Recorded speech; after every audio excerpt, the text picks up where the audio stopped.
रामकृष्ण हरी मंडळी, श्री स्वामी समर्थ. आज आहे 4 डिसेंबर, वार गुरुवार. या दिवशी आलेली आहे मार्गशीर्ष पौर्णिमा. प्रत्येक महिन्यामध्ये पौर्णिमा तिथी येते आणि प्रत्येक पौर्णिमेचं महत्त्व हे देखील वेगवेगळं असतं. मार्गशीर्ष महिना सुरू झाला आहे. हा महिना अनेक धार्मिक दृष्टिकोनातून महत्त्वाचा मानला जातो आणि या महिन्यामध्ये येणाऱ्या मार्गशीर्ष पौर्णिमेला संध्याकाळी मृग नक्षत्रावरती भगवान श्री दत्तात्रेयांचा जन्म झाला होता आणि म्हणून या मार्गशीर्ष पौर्णिमेच्या दिवशी दत्त जयंती देखील साजरी केली जाते आणि योगायोगाने ही दत्त जयंती मार्गशीर्ष महिन्यातील दुसऱ्या गुरुवारीच आलेली आहे आणि या मार्गशीर्ष पौर्णिमेच्या दिवशी अन्नपूर्णा जयंती सुद्धा साजरी केली जाते. या मार्गशीर्ष पौर्णिमेलाच माता पार्वतीने विश्वाला अन्न पुरवण्यासाठी अन्नपूर्णा मातेचा जन्म घेतला होता. म्हणूनच या दिवशी अन्नपूर्णा जयंती ही देखील साजरी केली जाते. म्हणून अनेक धार्मिक दृष्टिकोनातून ही मार्गशीर्ष पौर्णिमा खूप विशेष आणि महत्त्वाची मानली जाते आणि खास करून या दिवशी दत्त जयंतीला विशेष असं महत्त्व दिलं जातं. दत्त हे आपले गुरु आहेत आणि आपल्या गुरूंचा आशीर्वाद, गुरुबळ हे प्राप्त करून घेण्यासाठी हा दिवस सर्वोत्तम मानला जातो. भगवान दत्तात्रेय हे ब्रह्मा, विष्णू आणि महेश या त्रिदेवतांचं एकरूप मानलं जातं. पद्मपुराणानुसार या देवांनी जगांच्या कल्याणासाठी वेळोवेळी अवतार घेतला होता आणि या तिन्ही देवाचा एकच अवतार आहे, तर तो म्हणजे दत्तगुरु.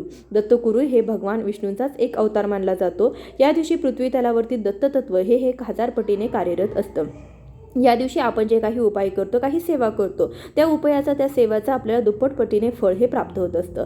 दत्त जयंती हा दिवस आपल्या आयुष्यातील सर्वात वाईट संकटे, अडचणी, अडथळे दूर करण्यासाठी आणि मनोकामना पूर्ण करण्यासाठी अत्यंत महत्त्वाचा दिवस मानला जातो. या मार्गशीर्ष पौर्णिमेचा प्रारंभ 4 डिसेंबरला सकाळी 8:38 होणार आहे आणि समाप्ती 5 डिसेंबरला पहाटे सकाळी 4:44 होणार आहे आणि म्हणून आपल्याला ही मार्गशीर्ष पौर्णिमा दत्त जयंती 4 डिसेंबरला साजरी करायची आहे. दत्त जयंतीच्या दिवशी व्रताला अनन्य साधना असं महत्त्व दिलं जातं. या दिवशी व्रत केल्याने दत्तगुरूंचा आशीर्वाद हा प्राप्त होत असतो. तसेच व्रत करून या दिवशी दत्तगुरूंची पूजा केल्याने ज्ञान आणि मार्गदर्शन मिळते. तसेच हा दिवस भगवान श्रीहरी विष्णू, माता लक्ष्मी यांना देखील समर्पित आहे. या मार्गशीर्ष पौर्णिमेच्या दिवशीच माता लक्ष्मी पृथ्वीवरती जागृत अवस्थेमध्ये भ्रमण करत असते. जो व्यक्ती तिची सेवा, उपासना, उपाय करतो त्या व्यक्तीला ती धन, धान्य, समृद्धी प्रदान करत असते. धार्मिक दृष्टीने ही मार्गशीर्ष पौर्णिमा अतिशय महत्त्वाची असल्यामुळे या काही प्रभावी सेवा, उपाय केलं जातात. आज व्हिडिओमध्ये मी तुम्हाला अतिशय प्रभावी असा उपाय सांगणार आहे. उद्या मार्गशीर्ष गुरुवार, मार्गशीर्ष पौर्णिमा, दत्त जयंती. सकाळीच घराच्या उंबरठ्यावरती आपल्याला एक वस्तू ठेवायची आहे, ज्यामुळे घराकडे लक्ष्मी जी आहे तर ती धावत येईल. एका रात्रीमध्ये आयुष्याचं सोनं होऊन 7 पिढ्यांचं दारिद्र्य नष्ट होईल. घराची, मुलांची, पतीची अगदी भरभरून प्रगती होईल. घरात अखंड लक्ष्मी नांदेल. तर अशी कोणती वस्तू आहे जी तुम्हाला सकाळीच उंबरठ्यावरती ठेवायची आहे? तसेच या दिवशी कोणते प्रभावी उपाय आपल्याला करायचे आहेत, कोणत्या सेवा करायच्या आहेत, याबद्दलची संपूर्ण माहिती आज या व्हिडिओमधील तुमच्यासोबत शेअर करणार आहे. त्यामुळे व्हिडिओ हा कुठेही स्किप न करता शेवटपर्यंत आवर्जून पहा.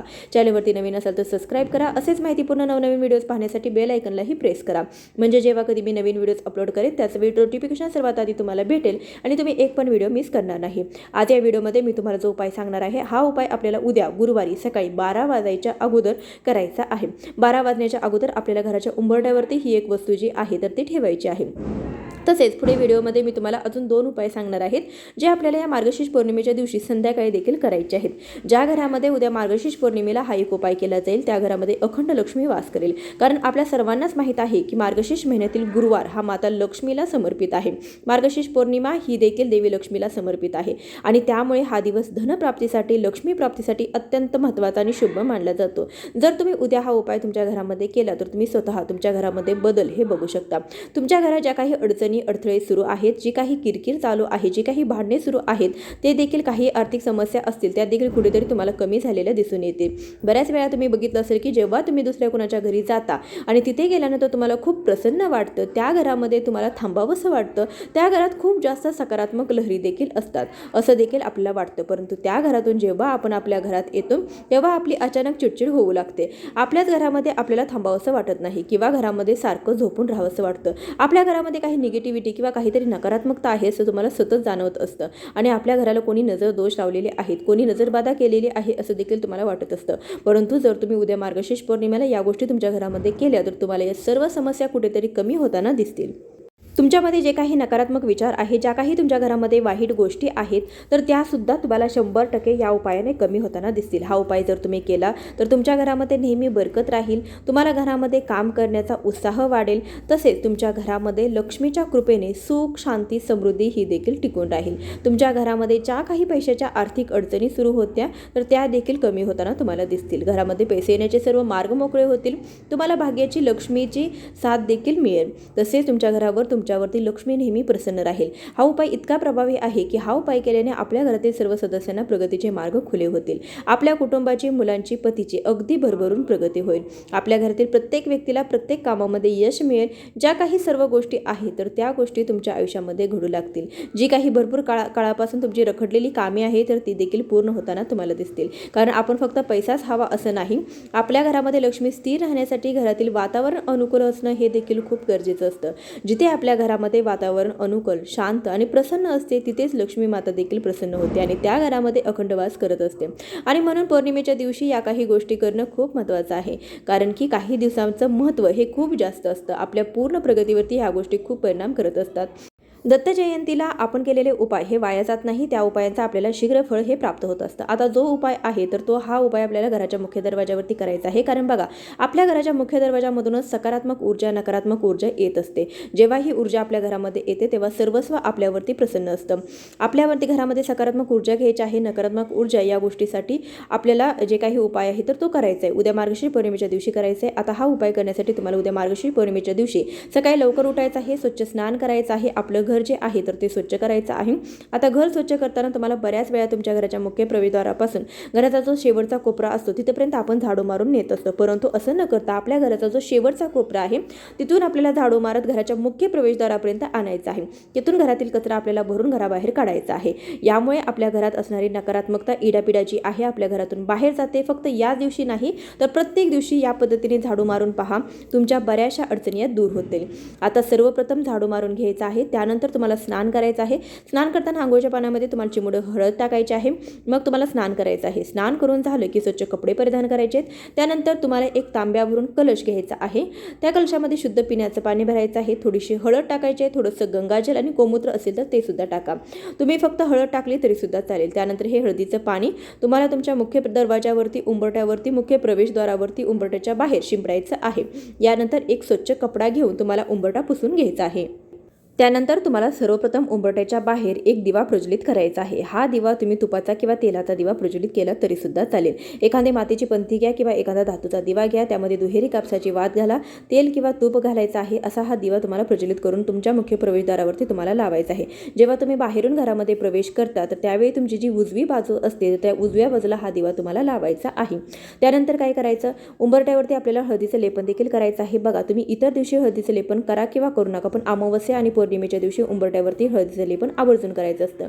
कारण की यामुळे धनाची देवी माता लक्ष्मी आपल्या घराकडे आकर्षित होते आणि तिच्या कृपेने घरातील नकारात्मक ऊर्जा, दारिद्र्य, अलक्ष्मी ही आपल्या घरातून दूर राहते. आणि म्हणून उंबरट्यावरती हळदीचं लेपन तुम्हाला आवर्जून करायचं आहे. एका वाटीमध्ये थोडीशी हळद घ्या, त्यामध्ये थोडंसं पाणी किंवा तुम्ही गंगाजल टाकून त्याची पेस्ट बनवा. उंबरट्यावरती हळदीचं लेपन करा. त्यानंतर तुम्हाला काय करायचं आहे, एका वाटीमध्ये थोडेसे कुंकू घ्यायचं आहे. त्या कुंकवामध्ये पाणी टाकायचं आहे.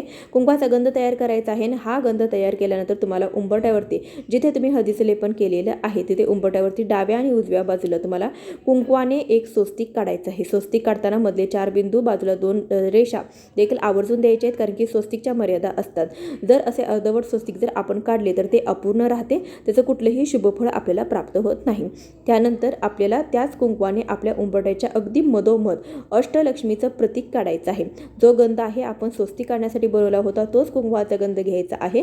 आणि ज्या प्रकारे आपण कलश पूजन करत असतो त्या कलशावरती आपण 5 बोटे ओढत असतो, त्याच पद्धतीने तुम्हाला 8 बोटे जी आहेत तर ती आपल्या घरच्या उंबरट्याच्या वरती मधोमध ओढायची आहेत. ही बोटं ओढण्या अगोदर तुम्हाला अष्टलक्ष्मीचं स्मरण करायचं आहे. पहिलं बोट ओढल्यानंतर आदिलक्ष्मीचं, त्यानंतर दुसरं बोट ओढल्यानंतर धनलक्ष्मीचं, तिसरं बोट ओढल्यानंतर गजलक्ष्मीचं, संतानलक्ष्मीचं, त्यानंतर वीरलक्ष्मीचं, विद्यालक्ष्मीचं, विजयलक्ष्मीचं असं तुम्हाला 8 नावं घेऊन अष्टलक्ष्मीची 8 प्रतीकं जे आहे तर ती काढायची आहेत. हे 8 लाईन जे आहे तर ते तुम्हाला द्यायची आहेत. किंवा तुम्ही 8 बिंदू देखील देऊ शकता. अष्टलक्ष्मीची पूजा मार्गशीर्ष पौर्णिमेला केली तर जीवनातील सर्व संकटे, अडचणी, दारिद्र्य देखील दूर होऊन सुख, समृद्धी, आरोग्य, ज्ञान, यश हे देखील प्राप्त होत असतं. त्यानंतर उंबरट्याला हळद, कुंकू, अक्षता व्हायचे आहेत. लाल रंगाची फुले असतील तर ते देखील अर्पण करायचे आहे. जिथे तुम्ही अष्टलक्ष्मीचं प्रतीक काढलेलं आहे त्यावरती हळदी कुंकू व्हायचं आहे. तिथे तुम्हाला लाल रंगाचं फुल अर्पण करायचं आहे. स्वस्तिकला सुद्धा हळदी कुंकू लावायचं आहे. त्याची सुद्धा तुम्हाला पूजा करून घ्यायची आहे. त्यानंतर आपल्या त्याच कुंकवाने आपल्याला मुख्य प्रवेशद्वारावरती देखील एक स्वस्तिक हे चिन्ह काढायचं आहे.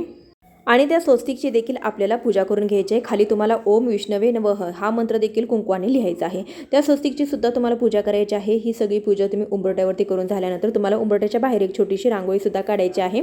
त्याचबरोबर तुम्हाला एका वाटीमध्ये थोडीशी चणा डाळ आणि गूळ घ्यायचा आहे आणि हा देखील उंबरट्याच्या बाहेर जिथे तुम्ही दिवा प्रज्वलित केलेला आहे तिथे ठेवायचा आहे। संपूर्ण दिवसभर ही चणा डाळ आणि गूळ तिथेच राहू द्यायचा आहे। सायंकाळी तुम्ही 4 वाजल्यानंतर ती चणा डाळ उचलून घ्यायची आहे, गूळ उचलून घ्यायचा आहे, तो तुम्ही गायला खायला घालू शकता। चणा डाळ आणि गूळ गायला घालणं खूपच महत्त्वाचं आहे, कारण की दत्तगुरूंचा कोणताही फोटो बघितला असेल तर तिथे 4 कुत्रे आणि 1 गाय दिसते, तर गाय हे दत्तगुरूंचे वाहन आहे आणि म्हणून या दिवशी गायीची पूजा करण्याला खूप महत्त्व आहे। अशा पद्धतीने हा चणा डाळ आणि गूळ जो आहे तर तुम्ही गायला खाऊ नक्की घाला, परंतु खाऊ घालण्या अगोदर तुम्हाला सर्वप्रथम काही वेळासाठी उंबरट्याच्या बाहेर ठेवायचा आहे, त्यानंतरच तुम्हाला तो खाऊ घालायचा आहे।